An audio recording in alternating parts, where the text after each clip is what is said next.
Bonjour et bienvenue à toi dans cette nouvelle vidéo. Aujourd'hui, on va parler de la sélection en master. La plateforme Mon Master a ouvert lundi. Je sais que vous êtes très nombreux à être un petit peu angoissés par cette période et c'est tout à fait normal. La sélection en master, c'est une vraie étape dans la vie universitaire d'un étudiant et c'est surtout à prendre bien au sérieux. Donc c'est vrai que me concernant, je reçois quotidiennement des messages d'étudiants qui sont stressés, qui me demandent de relire leur CV, leur lettre de motivation, d'avoir des conseils. Et j'ai aussi beaucoup de demandes d'étudiants qui tout simplement veulent savoir s'ils ont une chance d'entrer dans telle ou telle autre formation. Bien entendu, j'ai pas encore une boule de cristal entre les mains. Pour autant, il y a une plateforme dont je veux te parler absolument. C'est une plateforme qui est 100% gratuite et qui surtout est faite bénévolement par 2 doctorants. Donc c'est assez extraordinaire, ils ont fait un travail de dingue. C'est pour ça que je veux t'en parler dans cette vidéo, parce que je les ai découverts et ce que j'ai aimé, c'était leur transparence et surtout le travail incroyable qu'ils ont fait pour permettre à chaque étudiant de pouvoir comparer différentes formations et voir et comparer notamment les taux d'admission, les taux d'admissibilité, quels sont les types d'étudiants qui sont sélectionnés dans telle ou telle formation, où est-ce qu'ils sortent ces étudiants qui sont sélectionnés en master droit notarial, est-ce qu'ils viennent plutôt de Paris, est-ce qu'ils viennent plutôt de Lyon. Bref, le but ici c'est de tout simplement comparer les formations dans lesquelles toi tu te projettes et voir un petit peu l'avenir grâce aux statistiques qui sont tout simplement insérées dans la plateforme Subtracker. Alors je te propose tout simplement de découvrir un petit peu la plateforme. On va faire un test avec différents masters et on pourra ainsi voir un petit peu comment ça se passe. Et bien sûr le lien de Subtracker est en description de cette vidéo. Et pour rappel, c'est complètement gratuit, ce n'est pas une publicité ou une collaboration commerciale. Je t'en parle parce que je trouve que l'outil est très bien fait et qui permet aux étudiants de pouvoir un petit peu mieux se projeter. Donc nous voilà sur la plateforme Subtracker qui permet justement de visualiser un petit peu mieux les statistiques de chaque formation. Donc tout simplement tu vas dans le menu qui est déroulant et tu vas sur Mon Master. Tu as 2 possibilités, soit tu choisis les statistiques par formation, soit tu choisis les statistiques nationales. Donc ce que je te conseille dans un premier temps, c'est d'aller voir par formation, comme ça tu vas pouvoir aller visualiser les formations qui t'intéressent pour le moment, dans lesquelles tu vas candidater pendant cette période. Alors dans un premier temps, on va faire un exemple ensemble. Je te propose qu'on aille regarder un petit peu les masters en droit à Lyon par exemple. Donc tu vas taper tout simplement dans la petite barre la commune, tu vas mettre Lyon. Ensuite la discipline, on va mettre droit. Voilà. Et puis on va voir un petit peu ce qui ressort. Donc là on va voir toutes les formations qui sont dispensées à Lyon en droit. Et maintenant c'est à toi d'aller regarder quel master peut t'intéresser dans tout ça.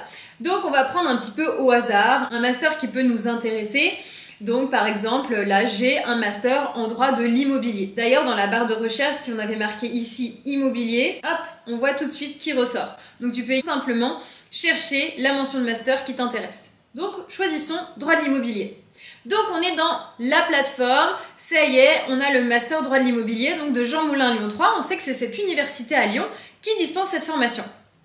Donc c'est assez intéressant. À droite, on voit en 2023 ce qui s'est passé. On a eu 782 candidatures et on a eu 146 étudiants qui ont été classés. Donc classés, ça veut dire quoi? C'est-à-dire que c'est les étudiants qui ont été finalement admissibles. Ensuite, sur les 146 étudiants admissibles, on va avoir 92 étudiants qui vont recevoir une proposition. C'est-à-dire qu'ils vont avoir la possibilité d'accepter ou de refuser d'entrer dans cette formation. Et ensuite, il y en a 22 qui ont accepté de rentrer en master droit de l'immobilier à Jean Moulin Lyon 3. Les types d'inscription maintenant, regardons un petit peu.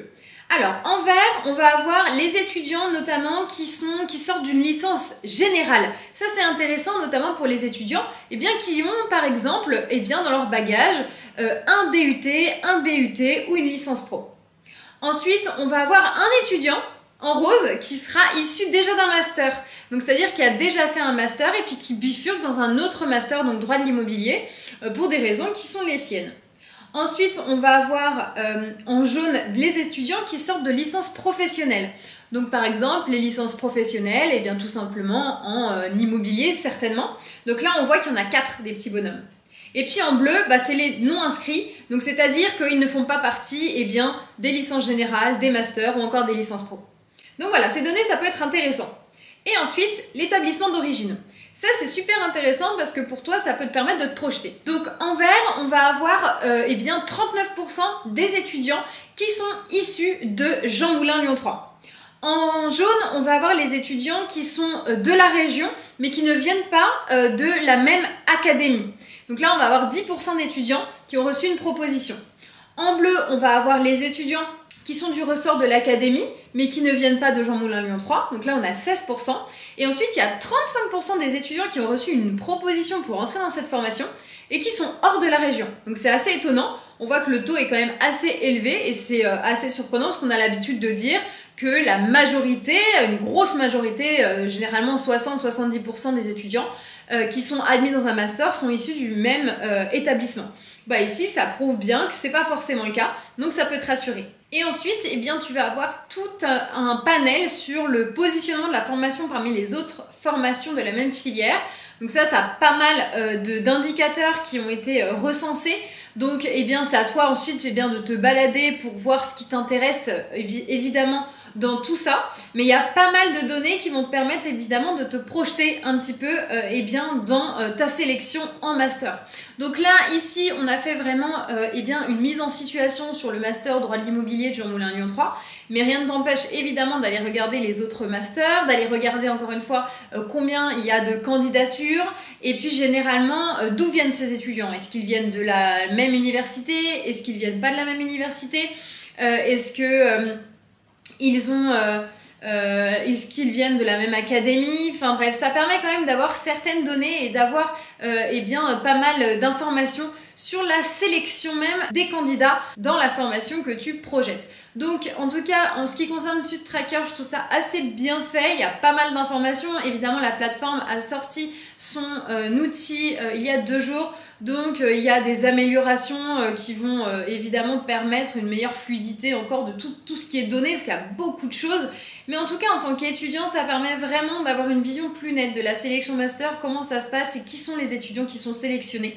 Ça te donne des données qui sont vraies, hein, c'est les données publiques, ils ont eu toute la data nécessaire pour effectuer évidemment ces traçages, et ça c'est hyper bien fait, et ça permet que la plateforme soit fiable et qu'on soit pas sur des statistiques de candidaton ou je ne sais quoi. C'est vraiment très fiable et c'est fait par 2 docteurs en économie, si je ne me trompe pas, qui sont assez brillants et qui sont également à l'ENS. Donc en tout cas, on peut leur faire confiance sur la fiabilité de tout ce qu'ils nous proposent. Ils ont également, mais j'en parlerai dans une seconde vidéo, un outil qui permet évidemment de comparer cette fois-ci au niveau de la plateforme Parcoursup. Donc c'est assez intéressant également. En tout cas, n'hésite pas à aller faire un tour, mets l'information de ton master qui t'intéresse et qui te permet de visualiser un petit peu ce qu'ils attendent et quels sont les profils d'étudiants qui sont sélectionnés. Mais surtout, n'abandonne pas, même si tu vois que tu ne fais pas partie des critères de sélection. Évidemment, candidate, ne perds pas ta chance. Candidate, pose ta lettre de motivation, ton CV, il faut tout donner. Et puis, on verra bien, évidemment, en juin, ce qu'il en est. Mais en tout cas, je croise bien fort les doigts pour toi. N'hésite pas à me rejoindre sur Instagram si jamais tu as besoin de conseils ou d'aide. J'aurai plaisir, évidemment, à t'accompagner. Et je te souhaite une excellente fin de journée. À très bientôt!